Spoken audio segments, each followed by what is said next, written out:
Hello everyone. आज के इस वीडियो में बात करने वाले हैं स्टूडेंट्स एएमयू 11th एंट्रेंस के पेपर के पैटर्न के बारे में। कट ऑफ कितना जाता है और कौन से चैप्टर से कितने नंबर आने के चांस है, इन सब के बारे में बात करेंगे। तो सारे लोग चैनल को सब्सक्राइब करके रखें और इस वीडियो को भी लाइक कर लें।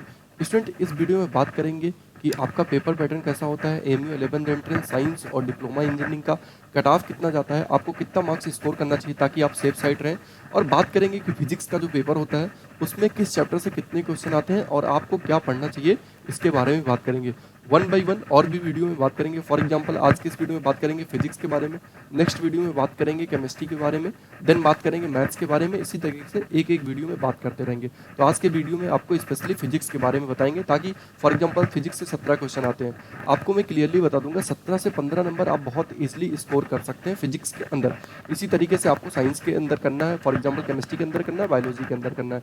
और पेपर पैटर्न की अगर हम बात करें तो पेपर पैटर्न जो एएमयू 11th एंट्रेंस का है वो ये है कि टोटल जो क्वेश्चन आते हैं वो 100 क्वेश्चन आते हैं।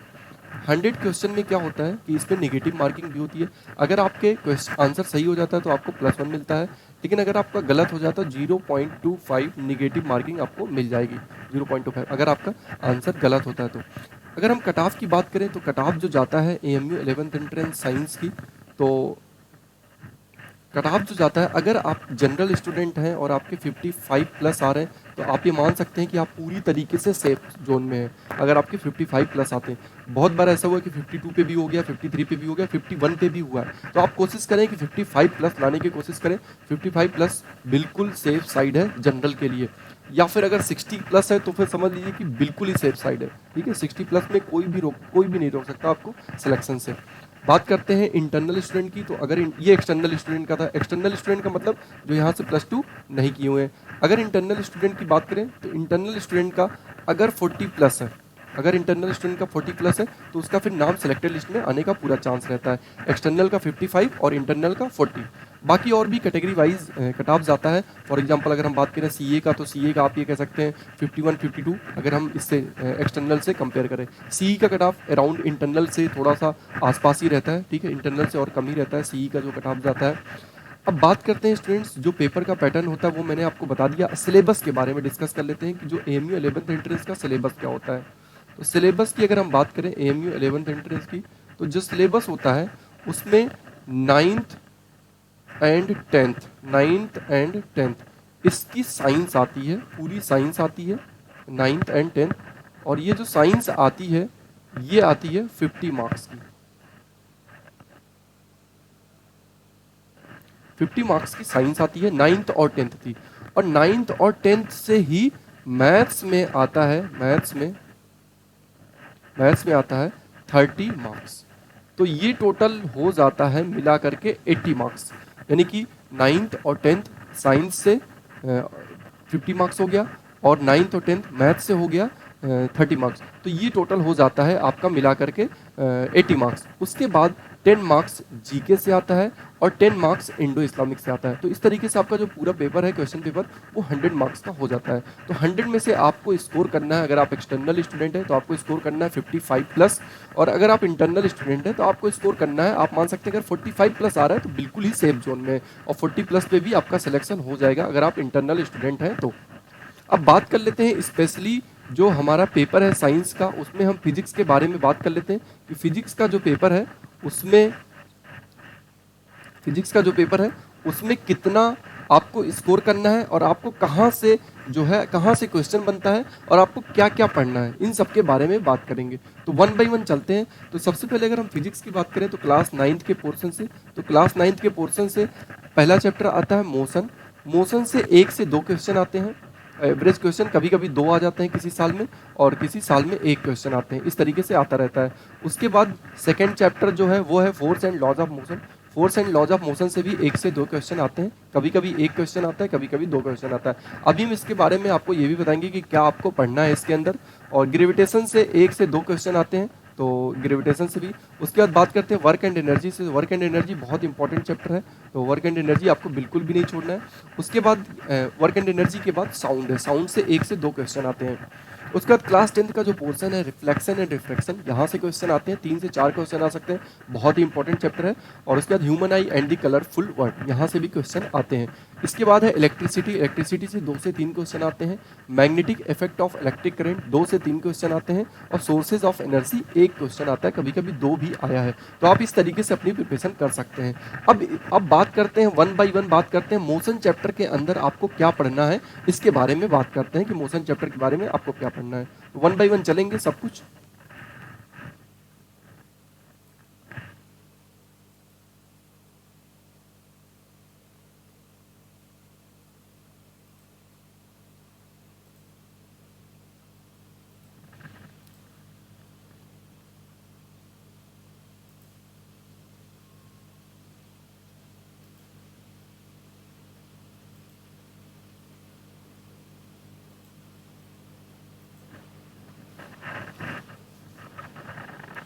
स्टूडेंट अब बात करेंगे मोशन चैप्टर के अंदर आपको किस तरीके से स्टडी करनी है।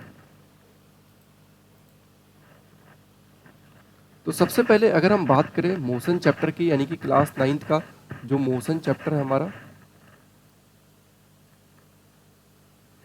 तो मोशन में आता है आपका 3 इक्वेशन ऑफ मोशन, यानी कि पहला आता है v equal to u plus a t, ये हो गया।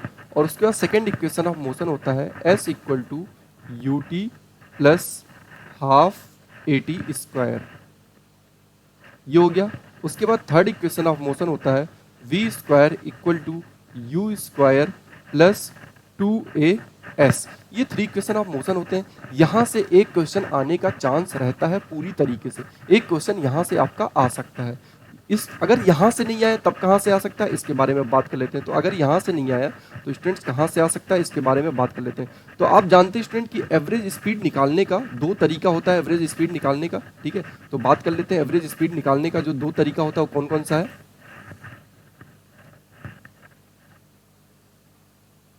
इस पे आप प्रैक्टिस कर सकते हैं, ये जो तीनों फॉर्मूला है इस पे आप प्रैक्टिस कर सकते हैं। उसके बाद जो एवरेज स्पीड निकालने का तरीका है, एवरेज स्पीड होता है एवरेज स्पीड इक्वल टू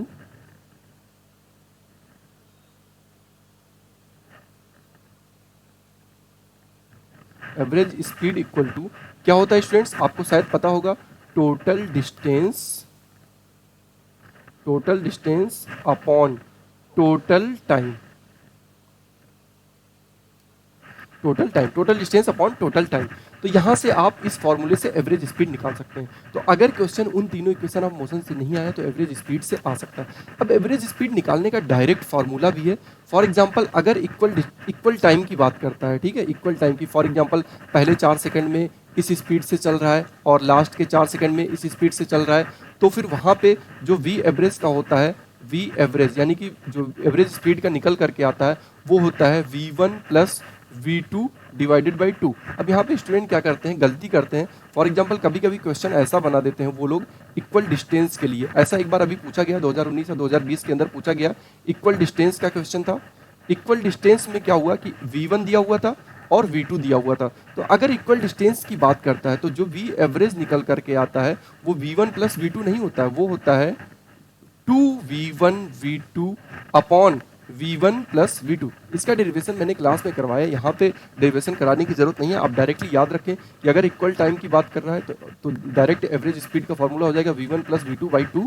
और अगर इक्वल डिस्टेंस की बात कर रहा है कि डिस्टेंस की बात कर रहा है, शुरू में 40 किलोमीटर बाद में फिर 40 किलोमीटर ऐसी बात कर रहा है, तो फिर 2v1 v2 upon v1 plus v2। और अगर ऐसा कुछ भी नहीं दिया हो, एवरेज स्पीड निकालने के लिए कह रहा है, तो आप क्या कर सकते हैं कि total distance upon total time से कर सकते हैं, क्योंकि ये जो दोनों आया है निकल करके ये भी वहीं से आया है, ठीक है। उसके बाद बात करते हैं कि अगर यहाँ से क्वेश्चन नहीं आया तो मैंने क्या बताया, पहला क्वेश्चन जो बन सकता है वो 3 इक्वेशन ऑफ मोशन से बन सकता है, v equal to u plus a t, s equal to u t plus half a t square, और तीसरा v square equal to u square plus 2as। यहाँ से क्वेश्चन बन सकता है। अगर यहाँ से नहीं बना तो एवरेज स्पीड से बन सकता है। इन दोनों में से पक्का एक क्वेश्चन जरूर बन जाएगा, एक क्वेश्चन यहाँ से आना ही है, ठीक है। उसके बाद क्वेश्चन जो बनता है यहाँ से वो बनता है ग्राफ से। तो आपको क्या करना है, ग्राफ की भी स्टडी करके रखनी है। ग्राफ आपको पता होगा, आपने डिस्प्लेसमेंट वर्सेस टाइम ग्राफ पढ़ा होगा, ठीक है, displacement versus time graph, velocity versus time graph और एक्सेलरेशन वर्सेस टाइम ग्राफ। इनका आपको क्या करना है कि स्लोप की भी स्टडी करनी है, स्लोप की भी स्टडी करनी है और एरिया की भी स्टडी करनी है। आपको दोनों की स्टडी करके रखनी है। तो स्लोप और एरिया की अगर आप स्टडी कर लेते हैं तो ये पूरा चैप्टर आपके लिए कंप्लीट हो जाएगा जो मोशन चैप्टर है, ठीक है स्टूडेंट्स। उसके बाद बात करते हैं कि जो सेकंड चैप्टर है force and laws of motion, उसमें आपको क्या पढ़ना है। तो force and laws of motion में अगर हम बात करें तो force and laws of motion में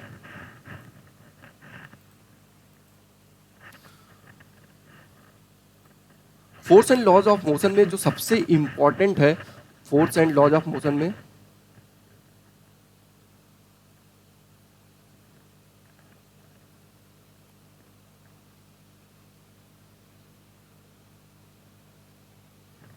force and laws of motion में जो सबसे ज्यादा इंपॉर्टेंट है वो इंपॉर्टेंट है second law of motion, Newton second law of motion, Newton second law of motion. और ये क्या कहता है, ये कहता है force is directly proportional to change in momentum per unit time. यहां से ये निकल करके आता है force equal to m v final minus v initial upon time. ये बहुत ही इंपॉर्टेंट रिलेशन है, यहां से क्वेश्चन हर साल बनते हैं। F equal to m v final minus v initial upon t. उसके बाद स्टूडेंट अगर हम बात करें यहीं पे इसी से क्वेश्चन बनता है हमेशा, सेकंड लॉ ऑफ मोशन से जरूर एक क्वेश्चन बनता है, Newton second law of motion से एक क्वेश्चन। अब अगर इस पे और क्वेश्चन पैटर्न की बात करें तो और कैसे क्वेश्चन बन सकता है तो इसके बारे में बात करते हैं। तो देखिए स्टूडेंट, ये जो एक्सटर्नल फोर्स होता है ये बराबर होता है चेंज इन मोमेंटम, यानी कि final momentum minus initial momentum के बराबर होता है per unit time. Force equal to change in momentum per unit time. तो अगर हम बात करें कि अगर एक्सटर्नल फोर्स जीरो हो जाता है, फॉर एग्जांपल कोलिजन के केस में, कोलिजन के केस में क्या होता है, कोलिजन के केस में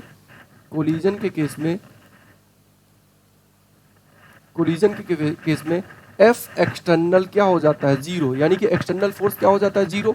तो अभी हमने क्या बताया, हमने बताया फोर्स इक्वल टू क्या होता है, final momentum minus initial momentum upon T. हमने बताया final momentum minus initial momentum upon T, ठीक है।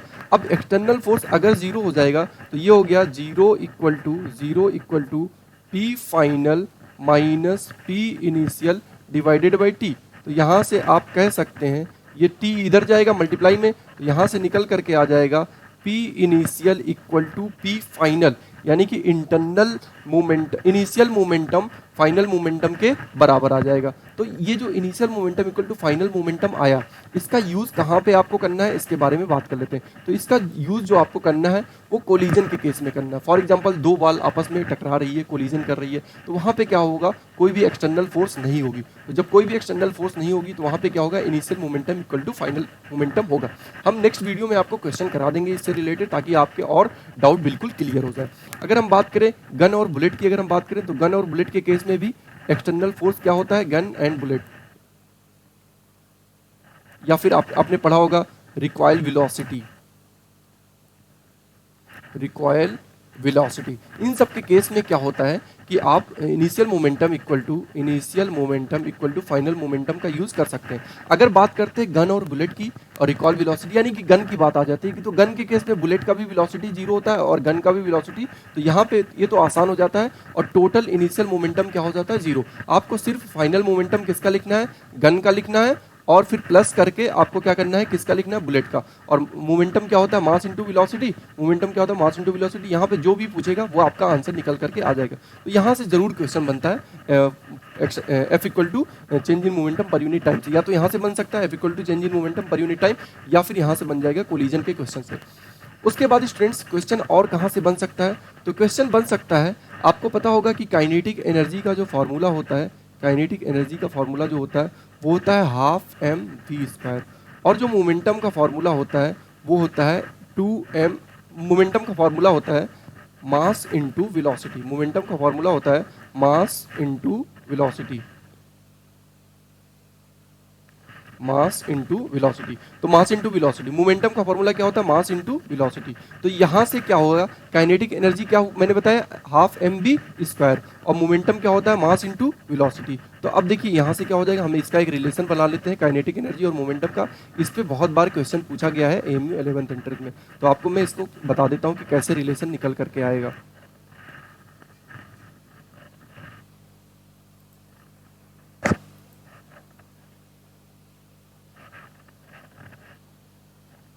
तो देखिए मैंने क्या बताया, kinetic energy equal to kinetic energy equal to half M we square और momentum equal to M into V. अब आपको क्या करना है, यहाँ पे मास से मल्टीप्लाई करना और मास से डिवाइड करना है। तो ये बन जाएगा half m square v square और अपॉन एम। तो ये टोटल जब आप इसको रिलेट करेंगे तो यहाँ से आ जाएगा P इक्वल टू आ जाएगा निकल करके square root of 2m k, यानी कि k क्या है, काइनेटिक एनर्जी। तो ये रिलेशन आ गया आपका निकल करके कि रिलेशन आ गया P equal to square root of 2m k। ये बहुत ही इंपॉर्टेंट रिलेशन है, या फिर इसको ऐसे कह सकते हैं P square equal to 2m k। यहाँ पे क्वेश्चन कैसे आता है, आपको क्वेश्चन दिया जाएगा कि काइनेटिक एनर्जी को बढ़ाया जा रहा है 200% या फिर 100%, तो मोमेंटम में कितना परसेंट चेंज आएगा। इस पे बहुत बार क्वेश्चन पूछे गए, तो आपको ये रिलेशन जरूर याद करके रखना है। ये तो हो गया आपका force and laws of motion से। उसके बाद स्टूडेंट जो नेक्स्ट चैप्टर है वो है वर्क पावर एनर्जी। तो वर्क पावर एनर्जी से हम बात कर लेते हैं कि किस तरीके से क्वेश्चन बनते हैं। तो सबसे पहले वर्क का जो फॉर्मूला होता है वो होता है फोर्स इनटू डिस्प्लेसमेंट। शायद आपको पता होगा कि वर्क का जो फॉर्मूला होता है वो क्या होता है, फोर्स इनटू डिस्प्लेसमेंट। तो मैं वन बाय वन बता देता हूं आपको।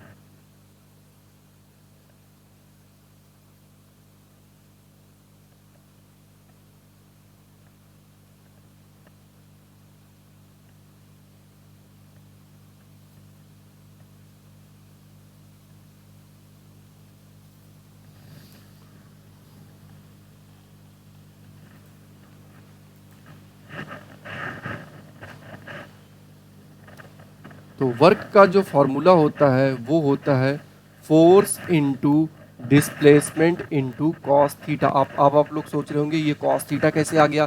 तो एक्चुअल में जो फॉर्मूला होता है वो यही होता है, क्योंकि आपने जो पढ़ा है work equal to force into displacement, वो तभी होता है जब फोर्स और डिस्प्लेसमेंट के बीच में थीटा इक्वल टू क्या हो जाता है, 0 डिग्री। यानी कि फॉर एग्जाम्पल अगर ये ब्लॉक है तो यहाँ पे अगर ऐसे फोर्स लग रहा है तो डिस्प्लेसमेंट भी इसी डायरेक्शन में होना चाहिए। तो फोर्स और डिस्प्लेसमेंट के बीच में जब 0 डिग्री होता है तो कॉस 0 डिग्री क्या होता है, कॉस 0 डिग्री किसके बराबर होता है, कॉस 0 डिग्री होता है 1 के बराबर। इसी वजह से वर्क का फॉर्मूला बन जाता है फोर्स इनटू डिस्प्लेसमेंट। आपने ये पढ़ा होगा, ठीक है। तो ये तभी होता है जब अगर किसी एंगल पे लग रहा है। फॉर एग्जांपल अगर ये कोई ऑब्जेक्ट है और ये डिस्प्लेसमेंट हो रहा है और ये यहाँ पे फोर्स लग रहा है, ऐसे फोर्स लग रहा है, ठीक है, किसी एंगल पे 30 डिग्री पे, तो यहाँ पे हो जाएगा force into displacement into cos 30 degree. अगर 30 डिग्री है तो 30 डिग्री, या फिर 60 डिग्री है तो 60 डिग्री। तो ये फार्मूला हो गया। आप समझ लेना कि एकदम पैरेलल में लग रहा है, यानी कि जहाँ पे डिस्प्लेसमेंट हो रहा है उसी डायरेक्शन में फोर्स लग रहा है तो फोर्स इनटू डिस्प्लेसमेंट हो जाएगा। अगर इंक्लाइन पे लग रहा है तो force into displacement into cos theta हो जाएगा, ठीक है। अगर अपोजिट डायरेक्शन में लग रहा है, फॉर एग्जांपल मोशन किसी और डायरेक्शन में हो रहा है, उसके अपोजिट फोर्स लग रहा है, तो वहां पे नेगेटिव वर्क डन आ जाएगा। ये आपको याद करके रखना। उसके बाद इस चैप्टर के अंदर मैं क्लास में करा चुका हूँ, वो जो निकल करके आया है वर्क का और भी फॉर्मूला निकल करके आया है। क्योंकि क्या होता है कि जो एनर्जी वर्क होता है वो एक बॉडी में एनर्जी की तरह स्टोर हो जाता है, ठीक है। तो एनर्जी क्या होता है, it is the capacity to do work. Energy क्या होता है, it is the capacity to do work. तो वर्क एक तरीके की एनर्जी है। तो वर्क निकल करके आया था चेंज इन काइनेटिक एनर्जी के बराबर, डेल्टा के।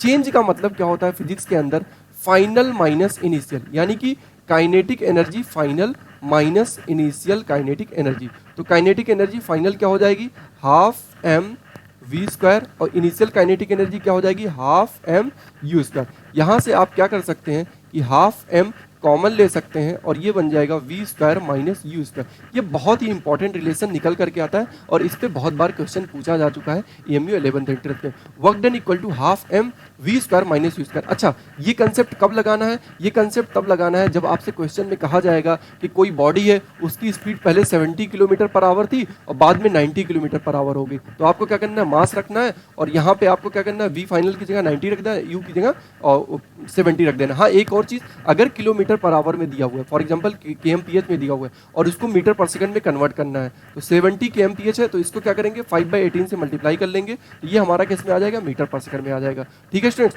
तो ये हो जाता है आपका work done equal to change in kinetic energy, यानी कि final kinetic energy minus initial kinetic energy, half M we square minus u square से यहाँ सॉल्व कर लेंगे।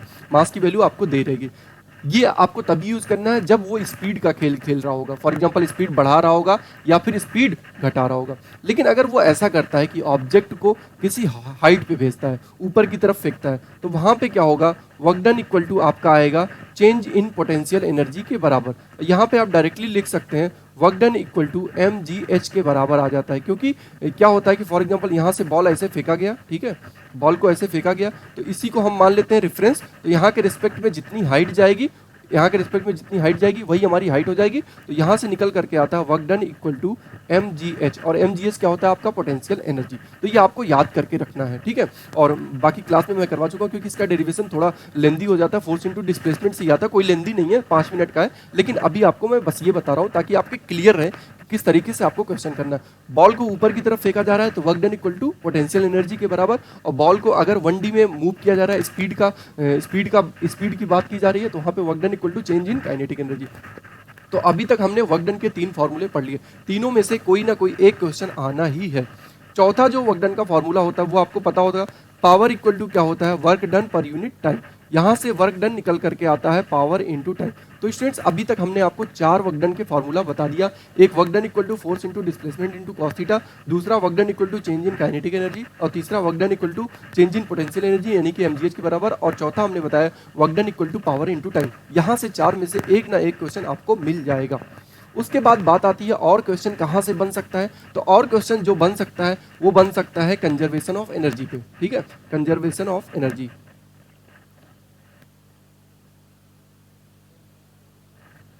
कंजर्वेशन ऑफ एनर्जी क्या होता है, फॉर एग्जांपल ये है, अब यहाँ पे कोई बॉल है, ठीक है, यहाँ पे कोई बॉल है, इस बॉल को ड्रॉप किया जा रहा है। अच्छा, इस बॉल को जब ड्रॉप किया जा रहा है तो यहाँ पे स्पीड कितना होगा, 0। यहाँ पे स्पीड कितना होगा, ड्रॉप किया जा रहा है तो स्पीड कितना होगा, 0। इसके पास, अच्छा, जब स्पीड 0 है तो काइनेटिक एनर्जी कितना हो जाएगा, 0। अच्छा, काइनेटिक एनर्जी 0, तो क्या इसके पास कुछ हाइट है कि नहीं, तो जाहिर सी बात है यहाँ पे हाइट है, ठीक है, तो हाइट है, तो हाइट की वजह से कौन सी एनर्जी होती है, हाइट की वजह से क्या होती है, पोटेंशियल एनर्जी। तो यहाँ पे जो टोटल एनर्जी होगी वो किसके फॉर्म में होगी, काइनेटिक तो 0 है, टोटल एनर्जी किसके फॉर्म में होगी, पोटेंशियल एनर्जी के फॉर्म में। अब यहाँ पे अगर हम बात करें इस पॉइंट पे, तो इस पॉइंट पे क्या होगा कि यहाँ पे कोई भी हाइट नहीं है, तो यहाँ पे पोटेंशियल एनर्जी कितना होगा, पोटेंशियल एनर्जी 0 होगा। लेकिन मैक्सिमम क्या होगा, काइनेटिक एनर्जी होगा, काइनेटिक एनर्जी। तो यहाँ पे जो टोटल एनर्जी होगा वो किसके फॉर्म में होगा, काइनेटिक एनर्जी के फॉर्म में होगा, ठीक है। अगर किसी मिड पॉइंट पे अगर हम बात करें यहाँ पे, तो यहाँ पे जो टोटल एनर्जी होगा वो काइनेटिक प्लस पोटेंशियल दोनों के फॉर्म में होगा। अब बात करते हैं, फॉर एग्जांपल यहाँ पे 100 जूल का पोटेंशियल एनर्जी था, तो जो टोटल एनर्जी होगा वो 100 जूल हो जाएगा, क्योंकि यहाँ पे काइनेटिक एनर्जी क्या है, 0। अच्छा, यही जो टोटल एनर्जी है पोटेंशियल एनर्जी के फॉर्म में, यहाँ पे यही टोटल एनर्जी किसके फॉर्म में बन जाएगी, काइनेटिक एनर्जी के फॉर्म में बन जाएगी, क्योंकि टोटल एनर्जी हमेशा क्या रहती है, कंजर्व। फॉर एग्जांपल अब किसी पॉइंट पे अगर बात करता है, वो कहेगा कि यहाँ पे बता दो, और तो तुम्हें क्या करना है कि फॉर एग्जांपल यहाँ पे तुमको काइनेटिक एनर्जी निकालना है, और तुम अगर पोटेंशियल एनर्जी निकालने में कामयाब हो जाते हो, फॉर एग्जांपल तुमने निकाल लिया पोटेंशियल एनर्जी 30, तो काइनेटिक एनर्जी कितनी हो जाएगी, 70, क्योंकि टोटल एनर्जी कितनी होगी, 100 के बराबर। तो ये आपको जरूर याद करके रखना है, समझ करके रखना है, कंजर्वेशन ऑफ एनर्जी, ठीक है स्टूडेंट्स। तो ये हो गया 3 चैप्टर के बारे में, मैंने मोशन के बारे में बता दिया आपको, मोशन कुछ आई थिंक समझ में आ गया होगा। और उसके बाद force and laws of motion, work and energy. इसके बाद आपको ग्रेविटेशन और साउंड के बारे में बात कर लेते हैं। साउंड के बारे में आपको क्या पढ़ना है, तो साउंड के बारे में बहुत बार थ्योरेटिकल क्वेश्चन आता है, तो आप क्या करें, थ्योरी भी पढ़ लें अच्छे से, ठीक है, और थ्योरी पढ़ लें।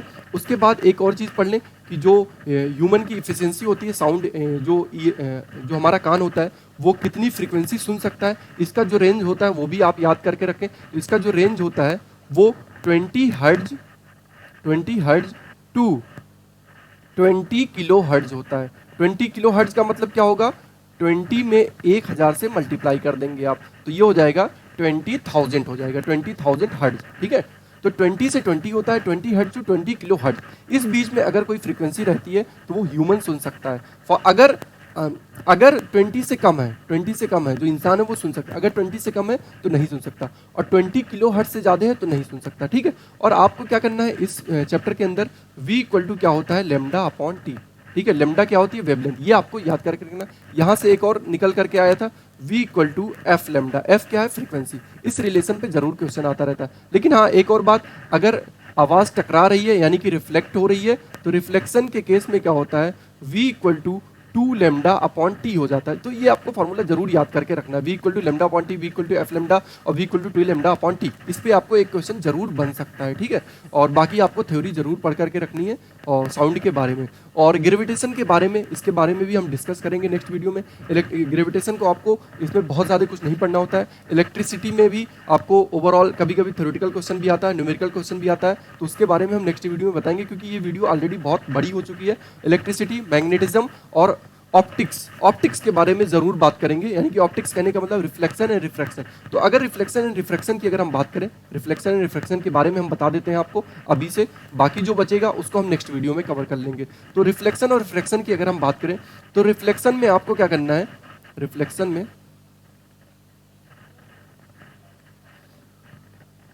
में आपको क्या करना है कि प्लेन मिरर के बारे में पढ़ना है, ठीक है।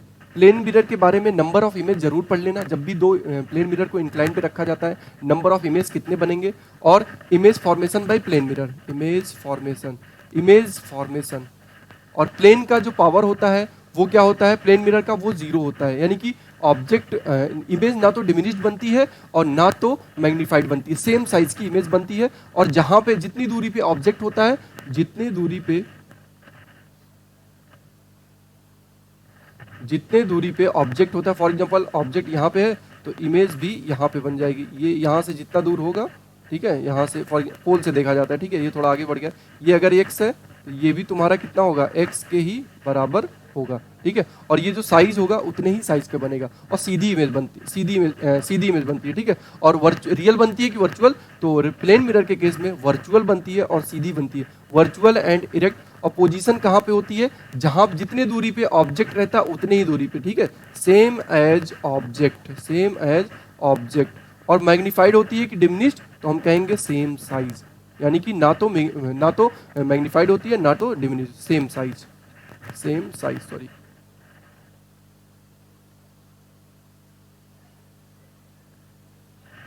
सेम साइज की इमेज बनती है, ठीक है, सेम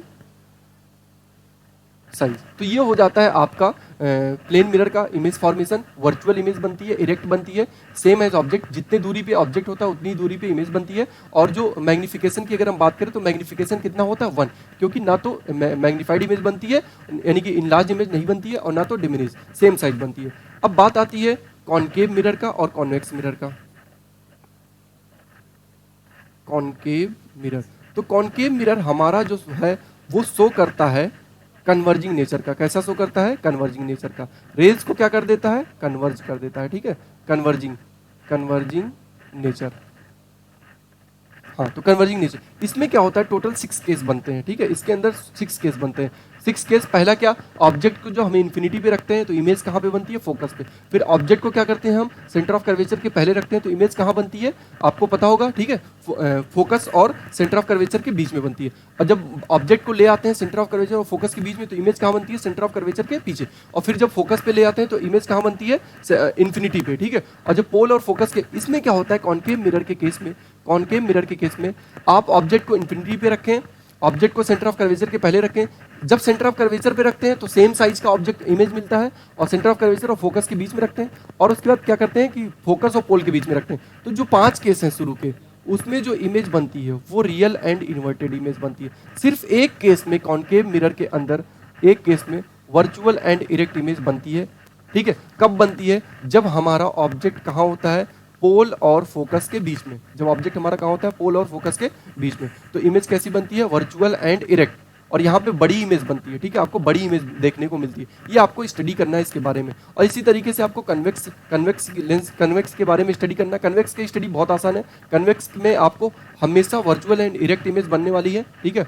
जब इन्फिनिटी पे रखते हैं तो ऑब्जेक्ट कहाँ, इमेज कहाँ बनेगी, फोकस पे। और बाकी कॉन्वेक्स मिरर के अंदर ऑब्जेक्ट कहीं पे भी रहता है तो वर्चुअल एंड इरेक्ट इमेज बनने वाली है। उसके बाद आपको क्या करना है, मिरर फार्मूला याद करके रखना है आपको, 1/f = 1/v + 1/u, ये होता है, ठीक है। ये आपको याद करके, यहाँ से सारे फार्मूले हो जाएंगे। एक और बात आपको ध्यान से देखने वाली बात ये है कि फॉर एग्जांपल अगर ये हमारा कॉनकेव मिरर है, ठीक है, तो कॉनकेव मिरर है, आप ये देखिए, इसको एक स्फीयर बनाएंगे तो इसका सेंटर किधर आएगा, इधर, ठीक है। और जो हम डिस्टेंस मेजर करते हैं वो पोल से मेजर करते हैं, तो इसका रेडियस किधर आएगा, इधर। तो इसका जो रेडियस होता है वो निगेटिव होता है, किसका, कॉनकेव मिरर का। अगर हम कॉन्वेक्स मिरर की अगर हम बात करें तो कॉन्वेक्स मिरर का जो रेडियस ऑफ कर्वेचर होगा, आप इसको स्क्वायर बनाएंगे तो सेंटर इधर आएगा, तो इसलिए इसका क्या होता है पॉजिटिव। और ऑब्जेक्ट को हम हमेशा मिरर के सामने रखेंगे तो ऑब्जेक्ट की पोजीशन हमेशा किस में लेनी है, आपको नेगेटिव में लेनी है। आपको यहाँ से सिंपली इमेज की पोजीशन आ जाएगी। एक और बात याद करके रखनी है आपको, f इक्वल टू क्या होता है r/2 के बराबर। एक और चीज़ आपको यहाँ पे याद करके रखनी है, मैग्निफिकेशन जो होता है वो बराबर होता है -v/u के, और ये बराबर होता है हाइट ऑफ इमेज के divided by height of object के। यहाँ से आपको इमेज की हाइट निकल जाएगी, ठीक है। अगर ऑब्जेक्ट की हाइट दे रखी होगी, आप मैग्निफिकेशन निकाल लेंगे -v/u से रिप्लेस कर सकते हैं, ठीक है। और बाद में आपको क्या करना है, रिफ्रैक्शन के अंदर, ये तो हो गई रिफ्लेक्शन की बात, ठीक है। रिफ्रैक्शन के अंदर आपको क्या पढ़ना है, रिफ्रैक्शन के अंदर आपको क्या पढ़ना है, स्नेल्स लॉ पढ़ना है। स्नेल्स लॉ क्या कहता है, स्नेल्स लॉ कहता है रिफ्रैक्शन के अंदर, स्नेल्स लॉ कहता है n1 sin i equal to n2 sin r। ये यहाँ से आपको निकल जाएगा। और यहाँ पे जो लेंस फार्मूला होता है वो होता है 1/f equal to 1/v minus 1/u। और यहाँ पे जो कॉन्वेक्स लेंस होता है, कॉन्वेक्स लेंस होता है, ये पूरी तरीके से कॉनकेव मिरर की तरह होता है। 5 केस में आपको रियल एंड इन्वर्टेड इमेज बनने वाली है, एक केस में वर्चुअल एंड डायरेक्ट बनेगी कॉन्वेक्स लेंस में। यानी कि कॉनकेव मिरर कॉन्वेक्स लेंस की तरह शो करता है, दोनों कन्वर्जिंग नेचर के होते हैं। और जो हमारा कॉन्वेक्स मिरर होता है वो कॉनकेव लेंस की तरह डाइवर्जिंग नेचर शो करता है। जैसे कि कॉनकेव मिरर में 6 केस बना था, ऐसे लेंस में कॉन्वेक्स लेंस में 6 केस बनेगा। और अगर हम बात करें कॉनकेव मिरर में 2 केस बने थे, तो इसी तरीके से जो कॉन्वेक्स मिरर में 2 केस बने थे, यहाँ पे कॉनकेव लेंस में 2 केस बनेंगे। तो पूरा सिमिलर है, जो कॉनकेव मिरर है और कॉनकेव मिरर है वो कॉन्वेक्स लेंस से सिमिलर है, और जो हमारा कॉन्वेक्स मिरर है वो कॉनकेव लेंस से सिमिलर है, ठीक है। तो यहाँ से आप रिलेट कर सकते हैं इस तरीके से, ठीक है स्टूडेंट। तो बाकी और नेक्स्ट वीडियो में आपको बताएंगे कि किस तरीके से आपको और चैप्टर्स, फॉर एग्जांपल मैथ्स कैसे पढ़ना चाहिए, केमिस्ट्री आपको कैसे पढ़ना चाहिए। तो सारे लोग चैनल को सब्सक्राइब करके रखें और इस वीडियो को भी जरूर लाइक कर लें। Okay, thank you.